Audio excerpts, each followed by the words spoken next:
స్త్రీలకు అంటే పురుషులతో సమానమైనటువంటి జనాభా నిష్పత్తిలో స్త్రీలకి ద లార్జెస్ట్ కమ్యూనిటీ బీసీలకి నేను న్యాయం చేయనప్పుడు నాకు ఈ న్యాయశాఖ మంత్రి పదవి ఎందుకు అని రాజీనామా చేసి నెహ్రూ గారి ముఖం మీద కొట్టిండు బాబాసాహెబ్ అంబేద్కర్ గారు. మరి ఈ విషయం బయట ఏ బీసీ నాయకుడైనా మాట్లాడతాడా? చెప్పండి, చేతులు లేవట్టిన వాళ్ళందరూ బీసీలేనా కాదా?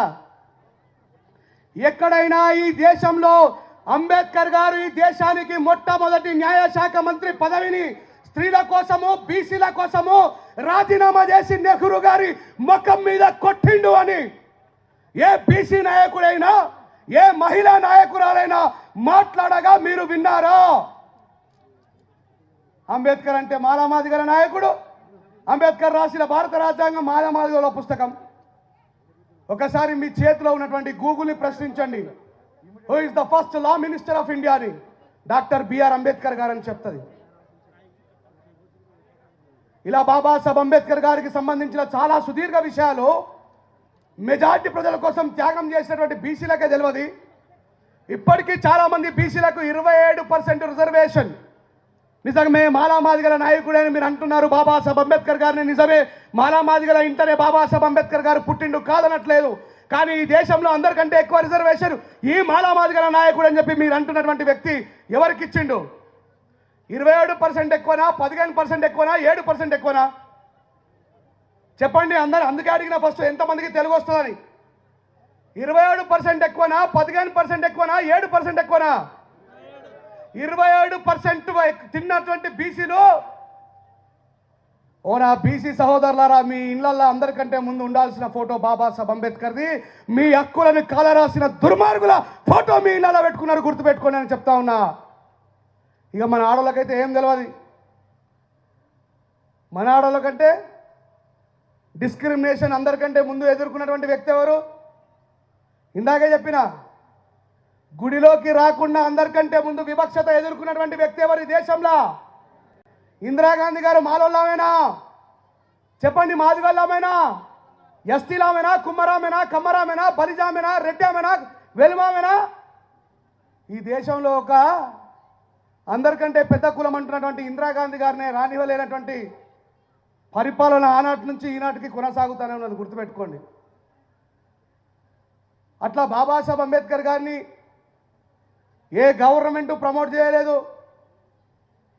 ఏ గవర్నమెంట్ కూడా బాబాసాహెబ్ అంబేద్కర్ గారి యొక్క ఆలోచన విధానాన్ని పుస్తకాల్లో చేర్చలేదు. స్వచ్ఛ భారత్ దగ్గర ఉన్నటువంటి కళ్ళద్దాలు మనందరికీ పరిచయమైనా కాలేవా?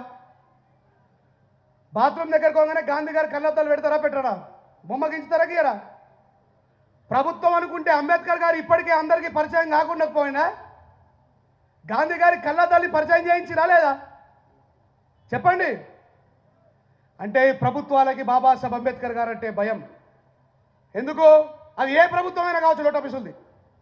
ఏ ప్రభుత్వానికైనా బాబాసాహెబ్ అంబేద్కర్ గారు అంటే ఎందుకు భయం అంటే, గదర్ అన్నట్టు రాస్తాడో పాట, రిక్షా దొక్కే రైమన్న రాళ్ళు కొట్టే రామన్న డ్రైవరు మల్లన్న మాలి కొమిరన్న నీకున్న ఆస్తంతా 2 రెక్కలేనన్నా రెక్కలాడకపోతే డొక్క నిండదోరన్నా. వీళ్ళు కేవలం ఓట్లేసే బానిసలుగా, వీళ్ళను సీట్లెక్కించే బానిసలుగా ఈ మెజార్టీ ప్రజలైనటువంటి బీసీలు, ఎస్సీలు, ఎస్టీలు, మైనారిటీలు వాళ్ళ కింద ఉండాలి. కాబట్టి ఈ అంబేద్కర్ గారు రాసినటువంటి రాజ్యాంగంని, దాంట్లో ఉన్న హక్కులని, అంబేద్కర్ గారి యొక్క పోరాటాన్ని తెలుసుకుంటే ఈ ప్రజలు సీట్లలోకి వస్తారని ఏ ప్రభుత్వం కూడా బాబాసాహెబ్ అంబేద్కర్ గారిని పరిచయం చేయలేదు. కానీ ఈ సందర్భంగా ఒక 2 విషయాల్ని గుర్తు చేస్తా. నేను ఏ పార్టీకి వ్యతిరేకం కాదు, ఏ పార్టీకి అనుకూలం కాదు. కాంగ్రెస్ పార్టీ అధికారంలోకి వస్తే నేను ప్రజల వైపు ఉన్నా. అంతకుముందు ఉన్న బీఆర్ఎస్ ప్రభుత్వం అధికారంలో ఉంటే ఎటువైపు ఉన్నా? నేను ప్రజల వైపే ఉన్నా. మాకు బ్రహ్మ నుదిటి రాత కేవలం ప్రతిపక్షమే రాసిండు, పక్షం రాయలేదేమో బహుశా. అలాంటి బాబాసాహెబ్ అంబేద్కర్ గారి యొక్క చరిత్రని మన తెలంగాణలో నిలిపినటువంటి గౌరవ మాజీ ముఖ్యమంత్రి కేసీఆర్ గారికి నిజంగా హృదయపూర్వకమైనటువంటి అభినందనలు తెలియజేస్తా ఉన్నాయి ఈ సందర్భంగా. 50 సార్లు అంబేద్కర్ గారు పేరు తీసుకుంటే సపోర్ట్ కొట్టలేరు, కానీ ఒక్కసారి కేసీఆర్ గారి పేరు తీసుకోగానే సపోర్ట్ కొట్టారు. అమ్మో, నిజంగా ఈ విషయాన్ని గర్వంగా ప్రకటించుకోవాల్సిందే. ఈ విశ్వంలో 192 దేశాలుంటే, ఈ భారతదేశంలో 29 రాష్ట్రాలుంటే, ఈ బాబాసాహెబ్ అంబేద్కర్ గారికి నిజమైన అరుదైన గౌరవం ఇచ్చింది మాత్రం బీఆర్ఎస్ గవర్నమెంట్ అని చెప్పి నిరభ్యంతరంగా తెలియజేస్తా ఉన్నాం. ఇక మన తర్వాత జగన్ పెట్టినా పెట్టలేడా, సెకండ్ అయింది. ఇక తర్వాత ఎవడెన్ని పెట్టినా థర్డ్, ఫోర్త్, ఫిఫ్త్ ఏమైనా కావచ్చు, కానీ ఈ ఒక్క విషయంలో మాత్రం నేను కేసీఆర్ గారికి నిజంగా గట్టిగా జైబీలు తెలియజేస్తూ ఉన్నాను. అదే టైంలో ఇంకో మాట గుర్తు చేస్తా. ఉమ్మడి ఆంధ్రప్రదేశ్ ఉన్నప్పుడు దివంగత ముఖ్యమంత్రి గారు రాజశేఖర రెడ్డి గారు మరణించిన తర్వాత కిరణ్ కుమార్ రెడ్డి గారు ఉన్నప్పుడు కవితా మేడం ఒక ఛాలెంజ్ చేసింది. నేను అప్పుడప్పుడు కవితా మేడం వాళ్ళ ఇంటి దగ్గర కనిపించటోని. ఇక మన వాళ్ళందరూ బయట ప్రచారం చేసి హే కవితా మేడం మనిషి, కవితా మేడం మనిషి. కవితా మేడం మా పార్లమెంట్ మెంబర్ అయ్యా, మా ఎంపీ గారి దగ్గరికి పోకపోతే మరి నేను ఎవరి దగ్గరికి పోవాలి? నేను నిజామాబాద్ జిల్లా వాసిని. అంటే ఈ సభకు అందుకే వచ్చిన ఈ విషయాలు కొద్దిమంది బయట ప్రచారం చేస్తున్నారు. చెప్పాలా, మంచిని మంచి అని చెప్పమన్నాడు బాబాసాహెబ్ అంబేద్కర్ గారు, చెడుని చెడ అని చెప్పమన్నారు. ఇప్పుడు నేను చెప్పింది అబద్ధమా క్రియేట్ చేసి చెప్పినా? మా ఎంపీ ఎవరు? ఇప్పుడు ధర్మపురి అరవింద్. అంతకుముందు ఎవరు? మరి నేను కవిత మేడం దగ్గరకు పోతే ఇంకెవరి దగ్గరకు పోరా? మరి ఈ మాత్రం కూడా కామన్ సెన్స్ లేకుండా మనలందరూ అక్కడక్కడ మాట్లాడుతూ ఉంటారు. కిరణ్ కుమార్ రెడ్డి గారు సీఎంగా ఉన్నప్పుడు కావచ్చు, బహుశా కవిత మేడం ఒక ఛాలెంజ్ చేసింది, ఎట్టి పరిస్థితుల్లో అసెంబ్లీలో బాబాసాహెబ్ అంబేద్కర్ గారి విగ్రహాన్ని పెట్టాలని. ఇంకా అప్పటికి వాళ్ళు ప్రభుత్వంలోకి రాలేదు. అంటే ఇచ్చిన మాటను తప్పకుండా పోరాడి అసెంబ్లీలో బాబాసాహెబ్ అంబేద్కర్ గారి విగ్రహాన్ని పెట్టినటువంటి ఘనత కూడా కవిత మేడంకు దక్కుతుంది. ఈ సందర్భంగా ఆమెకు కూడా కృతజ్ఞతలు. ఇలా బాబాసాహెబ్ అంబేద్కర్ గారిని గౌరవించుకుంటూ ముందుకు పోవాలని ఈ సందర్భంగా ప్రస్తుత ముఖ్యమంత్రి రేవంత్ రెడ్డి గారికి కూడా నేను, ఎందుకంటే పెద్ద పెద్ద ఛానళ్ళ నుంచి పోతుంది కాబట్టి చెప్తున్నా, మీకు కోపం ఉంటే కేసీఆర్ గారు, కేటీఆర్ గారు సైద్ధాంతికమైనటువంటి చర్చలు మీరు చేసుకోండి, కానీ మీ ఇద్దరిలో నిలబడిన బాబాసాహెబ్ అంబేద్కర్ గారి విగ్రహాన్ని పడగొట్టిరు. దయచేసి గౌరవ ముఖ్యమంత్రి గారు ఇమ్మీడియట్గా మీరు దానికి రక్షణ కల్పించాలి, ముందున్నటువంటి శోభాయమైనటువంటి వ్యవస్థను తెలియజేయాలని చెప్పి చెప్తా ఉన్నా. లాస్ట్ టైం ఏప్రిల్ 14కు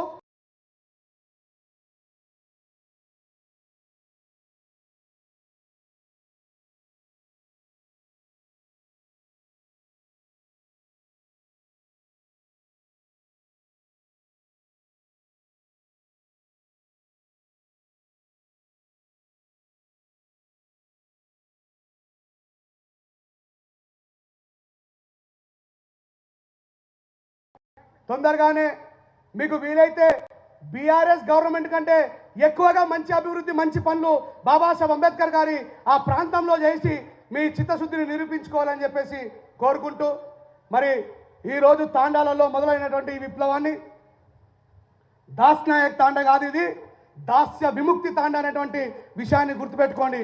ఇక మీ జీవితాల్లోకి బాబాసాహెబ్ అంబేద్కర్ గారు ప్రవేశిస్తే మీ జీవితాలు మారిపోతాయి, మన భాష మారిపోతుంది, మన విద్య మారిపోతుంది, మన విధానాలు మారిపోతాయి. మరి సంజీవ్ నాయక్ అన్నకి గట్టిగా ఒకసారి చప్పట్లు కొట్టండి. మన మిత్రుడు అజయ్ నాయక్ అన్నకి సాయి చంద్ గారు చెప్పగానే అదే రోజు స్టేజ్ మీద మాట ఇచ్చిండు, భయ్యా నేను కంపల్సరీ తాండాలలో బాబాసాహెబ్ అంబేద్కర్ గారి విగ్రహాన్ని పెడతా అని. మరి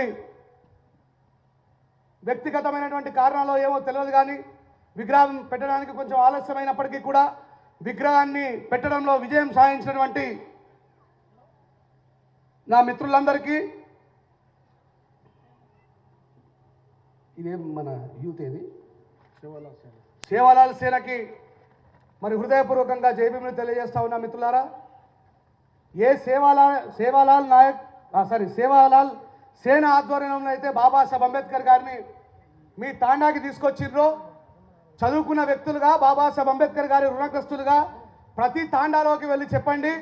ఎందుకంటే మేము చెప్తే సగం సగమే అర్థమవుతుంది. మీరు మైకు పట్టుకొని లంబాడి భాషలో మాట్లాడితే మన తల్లులకు, మన చెల్లెలకు, మన అక్కలకు అందరికీ అర్థమవుతుంది.